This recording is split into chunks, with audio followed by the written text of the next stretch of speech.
A woman arrives at her new workplace, a school, which looks very bleak and empty. This is her first day teaching in this school, and she has a hard time searching for her designated class, 4E. But with the help of a student, she eventually finds it. The class consists of a bunch of noisy and arrogant students. However, she ignores all of it and starts teaching, just like she has done all her life. And in a matter of days, she starts getting used to the students. However, one day, when she chats with another teacher, she learns that class 4E, which she has been teaching, doesn't exist. Scared, the woman rushes to the place and finds that the teacher was right. The class is empty, and it appears as if it has been like that for years. The woman is Jennifer, and a few days earlier, she is seen on her way to the school in a cab. It is her first day, and she is both excited and nervous about it. When she arrives at the premises, it's already raining heavily, and the large school looks desolate and empty. Jennifer tries asking a few students for directions to the staff room, but all of them ignore her. Then she wanders around the school until she meets a student named Dawn, who is playing basketball all by herself. Jennifer introduces herself as a substitute teacher, while Dawn explains that it's lunchtime, and that's why everyone is out. She then takes her to the staff room and leaves. Inside the staff room, Jennifer meets Miss Kong, the student officer of the school. As the two are chatting, the principal, Miss Wang, arrives and assigns Jennifer as a substitute teacher for an afternoon class. She reveals that the history teacher is on maternity leave and will be absent for a few months. Jennifer gladly accepts the afternoon slot as she wants to get over her recent breakup. Then she departs after confirming that she will start from the next day. However, the next afternoon, when Jennifer goes to school, she finds the staff room empty. Instead, she finds a note on the table by Miss Kong stating that she has been assigned to class 4E. She has also mentioned that the students of that class are quite mischievous and warns her to be careful. However, Jennifer is so motivated that she doesn't mind taking on any kind of students. She soon ventures upstairs to look for the 4E class, but strangely, it is nowhere. The weird thing is that there are still no students in the school, despite it not being lunchtime. Just then, she comes across the same girl from earlier, Dawn, and again asks for help. Dawn, who happens to study in the same class, takes the new teacher with her. When they arrive at 4E, Jennifer notes that the class looks more like a fish market than a classroom. Some students are quarreling, some are writing on the board, while others are just hurling profanities. Nobody's selling fish though, so it's a lose-lose. Ignoring all this, she introduces herself and starts to talk about the importance of history, but everyone ignores her. They are simply interested in chatting and having fun. Jennifer realizes that Miss Kong was right about this class and decides to change her teaching strategy a bit. She promises to bring historical movies the next day so that everyone can learn in a fun way, but still, no one, except Dawn,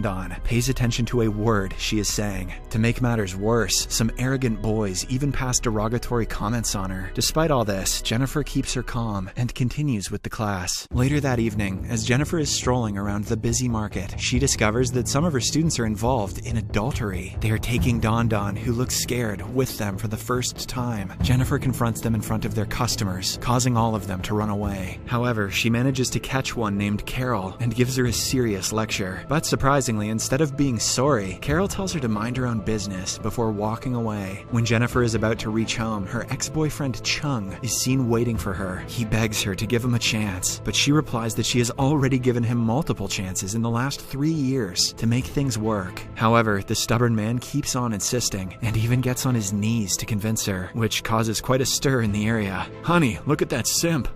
But fortunately, before things can escalate, Jennifer's father Abraham arrives and pulls away his daughter. Before he leaves, he also warns Chung that he will call the cops if he gets anywhere near his daughter again. After reaching home, Jennifer shares the incident with her mother, Jen, and breaks down. It turns out that Chung used to get severely drunk and assault her. This continued for several years, and it is also the reason why Jennifer couldn't work. Jen consoles her daughter by saying that she should forget about the past and make a new start. The new job at the school is the perfect opportunity for her. Just then, Abraham enters the room and tells Jennifer that she should not be soft-hearted if Chung runs into her again. The next day at school, Jennifer tries to take control of the class, but once again, she fails miserably. She is also worried about Dawn, who appears to be absent. After the class is over, she asks Carol about Dawn, but her male friends interrupt and threaten Jennifer to keep her mouth shut about last night's incident and stop being so nosy. Shortly after, Jennifer finds Dawn entering the restroom and follows her. Surprisingly, all the restroom stalls are empty. It appears as if the girl has vanished into thin air. Disregarding this, Jennifer tries to go outside, but finds the door locked. Scared, she cries for help, but nobody can hear her. Suddenly, strange paranormal activities start occurring. The restroom stalls start to slam on their own. Water bursts from the taps, and a fan's blade flies, smashing all the mirrors and almost hitting her. As Jennifer watches in horror and disbelief, blood starts dripping from the ceiling, which shows a strange figure. Several hours have passed by, and when Jennifer doesn't return home, her worried father Abraham informs the cops. They immediately trace her cell phone and find out that it's inside the school. The cops and Abraham search every corner of the place, and eventually find her in the corner of the bathroom, frozen in fear.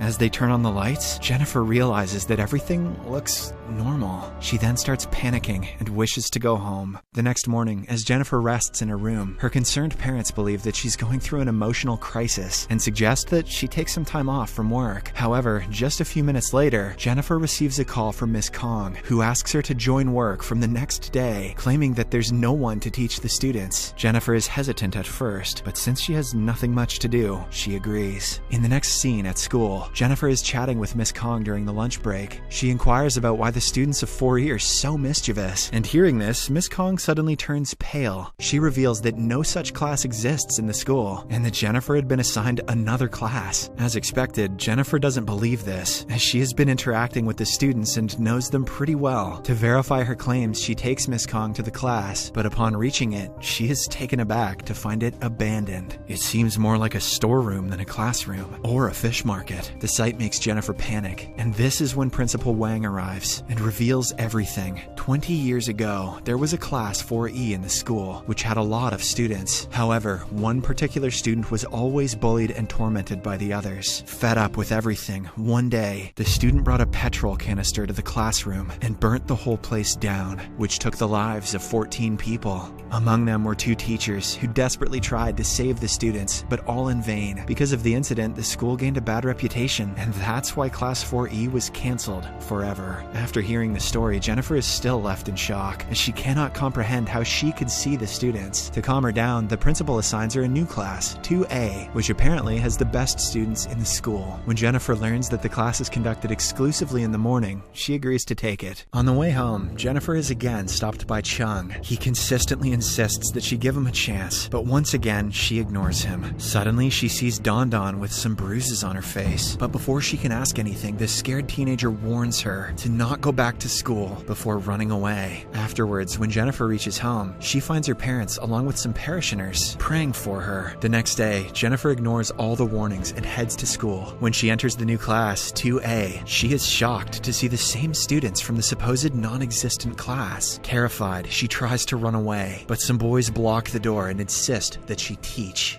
Ghosts need to know math too. Jennifer assumes it's all her imagination and proceeds to write on the board, but suddenly, some students turn into ghosts. One of them lashes her with long, splitted tongue, while some fly and approach her. But as soon as Jennifer turns around, everyone reverts back to normal. Just then, Jennifer spots Don Don signaling her to go, so she opens the door and gets out of the school as fast as she can. That evening, before reaching home, she again runs into Don Don, who pleads with her to never return to the school. When Jennifer asks why, the girl reveals that the other students are trying to kill her. Saying this much, she leaves. A few steps further, Jennifer finds Chung waiting for her and attempts to ignore him. However, he stops her and shows her a recording of a few minutes earlier where she is talking to the air. Turns out that Don Don is also a ghost. Who would have thought? As Jennifer becomes frightened, Chung worries about her and takes her to meet an exorcist called the Master. He tells Jennifer that the school is haunted and gives her a magical dagger to use against the spirits in desperate times. Afterwards, when Jennifer gets back home, she finds that her parents are out for the night. Just then, she gets a call on the landline from one of the haunted students, who teases her that there is nowhere to run. Jennifer panics and disconnects the call, but soon, her mobile phone starts ringing. The spirit on the other end tells her to embrace whatever is coming for her. Suddenly, the lights start to flicker, and strange noises and creatures pop up from her phone. Panicked, she takes out the magical dagger and stabs her phone, causing everything to come to a halt. The next morning, Jennifer gets a call from her mother Jen on her neighbor's phone since hers is damaged. Jen mentions that she has arrived at her school as per her daughter's instructions, and now she is accompanied by 2 students from class 4E. One of them is Carol, who takes the phone and asks Jennifer to come save her mother quickly. Wasting no time, Jennifer rushes to the school and finds the students in their spirit forms. They have placed Jen on the edge of the window, ready to push her down. Just then, Carol asks Jennifer whether she wants to save her mother or herself. Jennifer replies both, like a badass and takes out the magical dagger, which emits a light strong enough to temporarily blind the spirits. Sadly, one of them pushes Jen from the window, killing her instantly. Wow, that backfired. When Jennifer sees her mother's lifeless body on the ground, she becomes enraged and starts stabbing the spirits one by one with the dagger. A student who looks normal begs Jennifer not to kill her, but she stabs her anyway. Later, the police arrive at the scene and capture Jennifer, who looks like a total psychopath now. Her distraught parents also arrive, revealing that Jen is still alive. It turns out that she never went to the school. As Jennifer watches in shock, the chief policeman explains that she has brutally killed 14 students from the 4E classroom. Just then, a man arrives at the scene, claiming to be the principal. Jennifer asserts that the man is lying, as the principal is Miss Wang. She hired him a week ago and revealed about the incident that took place 20 years ago. Hearing this, the actual principal of the school tells the cops about the incident that transpired 20 years ago. He mentions that since everyone was terrified of the story, the school had to hide the memorial pictures of the 14 people who perished in the fire. He then moves a cupboard and uncovers the pictures, which shows the students from the haunted class and the two teachers. The teachers are revealed to be none other than Principal Wang and Miss Kong. Moreover, it is revealed that Jennifer killed the students with a screwdriver, which she thought was a magical dagger, the same screwdriver that her ex-boyfriend Chung used to commit the unthinkable the day before yesterday. This means that she never met the real Chung, but only his spirit. Hearing all of this, Jennifer starts laughing like a maniac, forcing the police to take her away. As she sits in the police van, she sees Don Don outside, dribbling her basketball, which is actually Chung's head.